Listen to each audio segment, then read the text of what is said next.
Hello ಸ್ನೇಹಿತರೆ, ಇವತ್ತು ನಾವು ಒಂದು ಹೆಲ್ದಿಯಾಗಿರೋ ಸಮ್ಮರ್ಗೆ ತುಂಬ ಟೇಸ್ಟಿಯಾಗಿರೋ ಗೋಂದ್ ಕಟ್ಟಿರೋ ಪಾಯಸವನ್ನು ಮಾಡೋಣ ಬನ್ನಿ.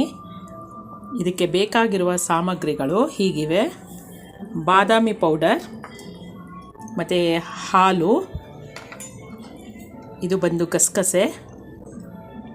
ಗಸಗಸೆನ ಹುರ್ಕೋಬೇಕು, ಮತ್ತು ಇದು ಬೆಲ್ಲದ ಪೌಡರು, ಸರಿನಾ? ಬೆಲ್ಲ ಅಥವಾ ಬೆಲ್ಲದ ಪೌಡರ್ ತೊಗೋಬೋದು. ಇದು ಗೋಂದ್ ಕಟ್ಟಿರ ಹಿಂದಿನ ದಿನವೇ ನೆನೆಸಿದ್ರೆ ಅದು ಈ ಥರ ಆಗಿರುತ್ತೆ. ಅದು ಗೋಂದ್ ಕಟ್ಟಿರ ಅಂತ ಎಲ್ಲ ಕಡೆಯೂ ಸಿಗುತ್ತೆ, ತುಂಬ ಹೆಲ್ತ್ಗೆ ಒಳ್ಳೆಯದು.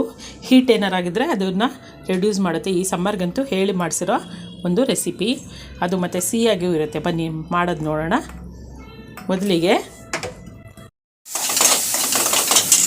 ನೋಡಿ, ಇದು ಗೋಂದ್ ಕಟ್ಟಿ ಒಂದು ಬಾಣಲೆ ಒಲೆ ಮೇಲೆ ಇಟ್ಕೊಂಡು ಅದಕ್ಕೆ ಗಸಗಸೆ ಹಾಕಿ, ನೋಡಿ ಗಸಗಸೆನ ಹುರಿಬೇಕು. ಆವಾಗಲೇ ತೋರಿಸಿದ್ನಲ್ಲ ಸ್ವಲ್ಪ, ಇದು ಒಂದು ಇಬ್ಬರಿಗೆ ಆಗೋಂಗೆ ತೋರಿಸ್ತಾ ಇದ್ದೀವಿ. ಇದನ್ನು ಏನು ಮಾಡಬೇಕಂತ ಹುರಿಬೇಕು, ಅಂದರೆ ಕೆಂಪುಗೆ ಹುರಿತಾರಲ್ಲ, ಒಂಥರ ಸ್ಮೆಲ್ ಹಸಿ ವಾಸನೆ ಹೋಗೋವರೆಗೂ ಹುರಿದು ಈ ಥರ ಹುರಿಬೇಕು. ನೋಡಿ ಇದು ಹುರಿಬೇಕು.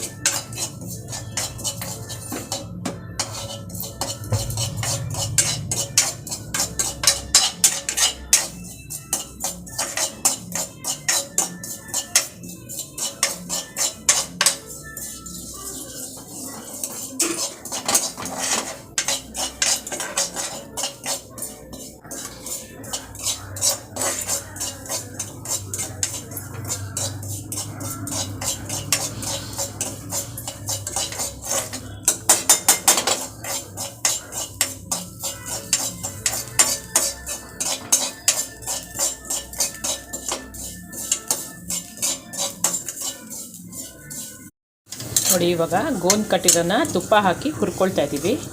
ನೋಡಿ, ಈ ಥರ ಒಂಥರ ರೆಡ್ಡಿಶ್ ಆಗಿ ವೈಟಾಗಿ ಜೆಲ್ಲಿ ಥರ ಇದ್ದಿದ್ರೆ, ಇವಾಗ ನಾವೇನು ಮಾಡಿದ್ದೀವಿ ಅದನ್ನ ಹುರ್ಕೊಳ್ತಾ ಇದ್ದೀವಿ. ಥರ ಕೆಂಪುಗೆ ಒಂದು ಥರ ಸ್ಮೆಲ್ ಬರುತ್ತೆ, ತುಂಬ ಘಮ ಅಂತ ಸ್ಮೆಲ್ಲು. ಅಲ್ಲಿವರೆಗೂ ಸ್ವಲ್ಪ ಹುರ್ಕೋಬೇಕು ತುಪ್ಪದಲ್ಲಿ.